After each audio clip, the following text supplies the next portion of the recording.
ಒಂದು ವ್ಯಕ್ತಿ ಒಂದು ವ್ಯಕ್ತಿತ್ವ ಯಾವ ರೀತಿ ಇರುತ್ತೆ ಅನ್ನಲಿಕ್ಕೆ ಬೆಸ್ಟ್ ಎಕ್ಸಾಂಪಲ್ ಶಾಮನೂರು ಶಿವಶಂಕರಪ್ಪ. ನೋಡಿ, 90 ದಾಟಿದ್ರೂ ಕೂಡ ಅವರ ಉತ್ಸಾಹ ಇದೆಯಲ್ಲ, ಆ ಉತ್ಸಾಹ ಯುವಕರನ್ನು ಕೂಡ ನಾಚಿಸುವಂಥ ರೀತಿಯಲ್ಲಿತ್ತು. ಜೊತೆಗೆ ಆ ಕ್ಲಾರಿಟಿ, ಆ ಸ್ಪಷ್ಟತೆ. ಇಲ್ಲಾಂದರೆ ಕೇವಲ SSLC ಓದಿರುವಂಥ ಒಬ್ಬ ಹುಡುಗ, ಬಡತನದಲ್ಲಿ ಬಂದಂಥ ಒಬ್ಬ ಹುಡುಗ ದಾವಣಗೆರೆಯನ್ನು ರ್ಯಾಂಕ್ ಸ್ಥಾನದಲ್ಲಿ ಇಡ್ತಾರೆ ಅಂತಂತಂದರೆ ಸಾಮಾನ್ಯ ಸಂಗತಿನ? ನೂರಾರು ವಿದ್ಯಾಸಂಸ್ಥೆಗಳನ್ನು ಮಾಡ್ತಾರೆ ಅಂತಂದರೆ ತಮಾಷೆಯ ಸಂಗತಿನ? ಶುಗರ್ ಫ್ಯಾಕ್ಟ್ರಿಗಳನ್ನು ಮಾಡಿ ಜೈ ಅನ್ಸ್ಕೋತಾರೆ ಅಂತಂತಂದರೆ, ಸೈ ಅನ್ಸ್ಕೋತಾರೆ ಅಂತಂದರೆ ಅದು ಸಾಮಾನ್ಯ ಸಂಗತಿನ? ಅದು ಶಾಮನೂರು ಶಿವಶಂಕರಪ್ಪ. ರಾಜೀನಾಮೆ ಕೊಡಿ ಅಂತ ಹೇಳಿದಂಥ ಸಂದರ್ಭದಲ್ಲಿ ರಾಜೀನಾಮೆ ಪತ್ರ ಬಿಸಾಕಿ ನಿಮ್ಮ ಕಾರ್ ಬೇಡ ಅಂತ ಬಿಟ್ಟು ಅವರು ಬೆಂಜ್ ಕಾರಲ್ಲಿ ವಿಧಾನಸೌಧಕ್ಕೆ ಬಂದರು. ಅಷ್ಟೇ ಅಲ್ಲ, ನಿಮ್ಮ ಸಹವಾಸವೇ ಬೇಡ ಅಂಥೇಳಿ ಅವ್ರು ಬಂದು ನಿಂತಿದ್ದು ಯಾವ ರೀತಿ? ಹೆಲಿಕಾಪ್ಟರ್ ಮುಖಾಂತರ. ಇದು ಶಾಮನೂರು ಶಿವಶಂಕರಪ್ಪ.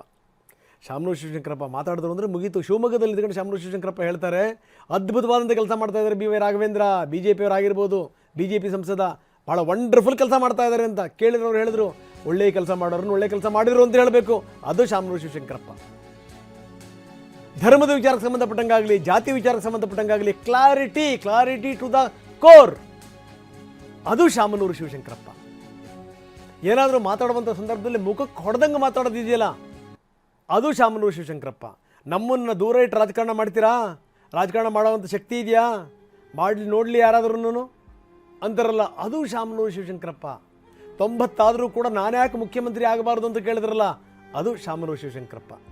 ಅದಕ್ಕೆ ನಾನು ಹೇಳ್ತಾ ಇದ್ದೆ, ಶೂನ್ಯದಿಂದ ಹುಟ್ಟಿ ಸಾಮ್ರಾಜ್ಯವನ್ನು ಸ್ಥಾಪನೆ ಮಾಡುವಂಥವರು ಯಾರಾದರೂ ಇದ್ದರೆ ಅವರಿಗೆ ಕೈ ಎತ್ತಿ ಮುಗಿಬೇಕು, ಅವ್ರನ್ನ ಗೌರವಿಸಬೇಕು. ಶಾಮನೂರು ಶಿವಶಂಕರಪ್ಪ ಆ ಸಾಲಿನಲ್ಲಿ ಬರ್ತಾರೆ. ಅಂಥ ಹಿರಿಯ ನಾಯಕರನ್ನು ನಾವಿವತ್ತು ಕಳ್ಕೊಂಡಿದ್ದೀವಿ.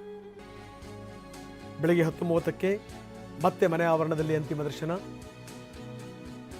11:30ರವರೆಗೆ ಮನೆಯ ಆವರಣದಲ್ಲೇ ಪಾರ್ಥಿವ ಶರೀರವನ್ನು ಇಡಲಾಗುತ್ತೆ. ಅದಾದ ನಂತರ ಮೆರವಣಿಗೆ ಮುಖಾಂತರ ಹೈಸ್ಕೂಲ್ ಮೈದಾನಕ್ಕೆ ಶಿಫ್ಟ್ ಮಾಡ್ತಾರೆ. ಮಧ್ಯಾಹ್ನ 12:30 ತನಕ ಪಾರ್ಥಿವ ಶರೀರ ಹೈಸ್ಕೂಲ್ ಮೈದಾನದಲ್ಲಿರುತ್ತೆ. ಸಂಜೆ 5 ಗಂಟೆಗೆ ಕಲ್ಲೇಶ್ವರ ಮಿಲ್ನ ಆವರಣದಲ್ಲಿ ಅಲ್ಲಿ ಅಂತಿಮ ವಿಧಿವಿಧಾನಗಳು.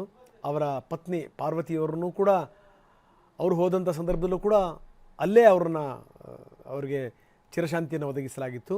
ಅದರ ಪಕ್ಕದಲ್ಲೇ, ಆ ಸಮಾಧಿಯ ಪಕ್ಕದಲ್ಲೇ ಶಾಮನೂರು ಶಿವಶಂಕರಪ್ಪನವ್ರಿಗೂ ಕೂಡ ಈಗಾಗಲೇ ಸಿದ್ಧತೆಗಳಾಗಿದೆ, ಈಗ ನಡೀತಾ ಇದೆ. ಸಾರ್ವಜನಿಕ ದರ್ಶನ ಆದ ಮೇಲೆ ಕಲ್ಲೇಶ್ವರ ಮಿಲ್ಗೆ ವರ್ಗಾಯಿಸ್ತಾರೆ. ನೋಡಿ, ಒಬ್ಬ ಮುಸಲ್ಮಾನ ವ್ಯಕ್ತಿ ಅಳ್ತಾ ಇದ್ದಾನೆ. ಎಲ್ಲರನ್ನೂ ಕೂಡ ನಿಜವಾದ ಜಾತ್ಯತೀತವಾದಿ ಅಂತಂದರೆ ಶಾಮನೂರು ಶಿವಶಂಕರಪ್ಪ, ಯಾವುದೇ ಡೌಟ್ ಇಲ್ಲ. ಎಲ್ಲರನ್ನೂ ಕೂಡ ಒಟ್ಟಿಗೆ ನೋಡಿ.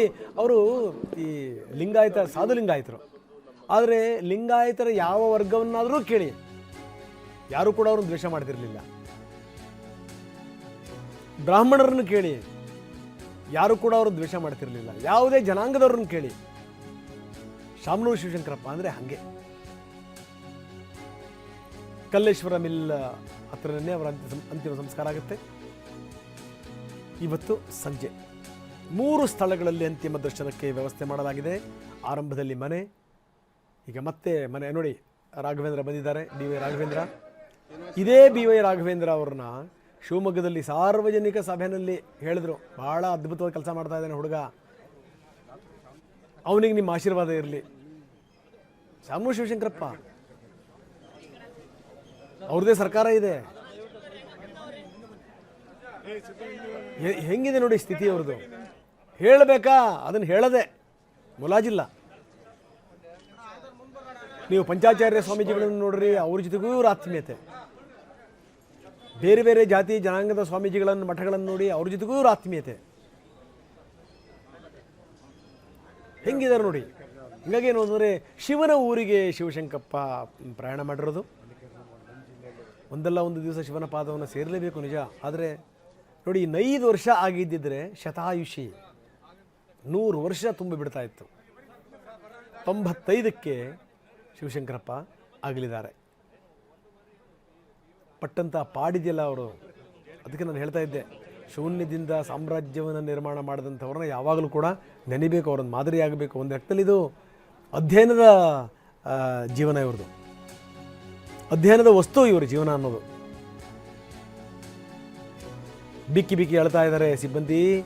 ಶಾಮನೂರು ನಮಗೆ ದೇವರು ಅಂತಿದ್ದಾರೆ. ನಮ್ಮೆಲ್ಲ ಕಷ್ಟ ಸುಖಗಳಿಗೆ ಸ್ಪಂದಿಸಿರುವಂಥ ವ್ಯಕ್ತಿ ಶಾಮನೂರು. ಅವ್ರು ನೋಡಿ, ಅವರು ಎಲ್ಲೆಲ್ಲಿ ಕಟ್ಟದ ಶಾಲಾ ಕಾಲೇಜುಗಳಿಲ್ಲ, ನೀವು ಯಾವುದಾದ್ರು ಹಳ್ಳಿಯವರು ಹೋದರೂ ಕೂಡ ಅಲ್ಲಿ ಶಾಲಾ ಕಾಲೇಜುಗಳನ್ನ ಕಟ್ತಾಯಿದ್ರು.